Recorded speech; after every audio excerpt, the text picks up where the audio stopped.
Bowls straight at 7 and then the tail. Alex ক্যারির stump উড়িয়ে দিলেন ইবাদত হোসেন, উইকেট পেয়ে দিলেন দুর্দান্ত স্যালুট। কিন্তু এরপর যা হলো সেটা এখন সবচেয়ে আলোচিত বিষয়। ইবাদতের স্যালুট দেখে হাসি থামাতে পারলেন না বাংলাদেশের সতীর্থরা। লিটন দাস, তানজিদ তামিমরা হাসিতে ফেটে পড়লেন মাঠের মধ্যেই। কি হয়েছিল তখন?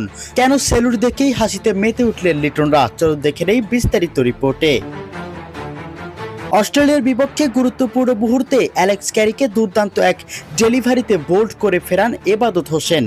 স্ট্যাম্প উড়ে যেতেই উচ্ছ্বাসে মেতে ওঠেন বাংলাদেশের এই পেসার। তবে উইকেটের চেয়েও বেশি নজর কাড়ে ইবাদতের স্যালুট সেলিব্রেশন। স্যালুট দিয়ে দাঁড়িয়ে থাকা ইবাদতকে দেখে পাশে থাকা লিটন দাস সহ সতীর্থদের মুখে ফুটে ওঠে অট্ট হাসি। কেউই যেন হাসি ধরে রাখতে পারছিলেন না।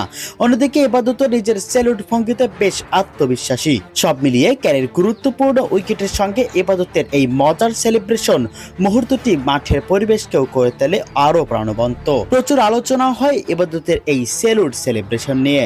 এর আগে বিরাট কোহলিকে এই সেলিব্রেশন দেওয়ায় প্রায় 3 বছর কোনো সেঞ্চুরি দেখা পেয়েছিলেন না বিরাট কোহলি। আর তারপরেই ইবাদতের এই স্যালুট সেলিব্রেশন ভাইরাল হয়ে যায়। এবার অ্যালেক্স ক্যারিকে বোল্ড করে সেই স্যালুট সেলিব্রেশনে মেতে উঠলেন ইবাদত হোসেন। তাহলে মজার ছলে বলতেই হয়, বিরাট কোহলির মতো অ্যালেক্স ক্যারিরও ক্রিকেটের ভবিষ্যৎ থামতে চলেছে। আপনাদের কাছে কি মনে হয়?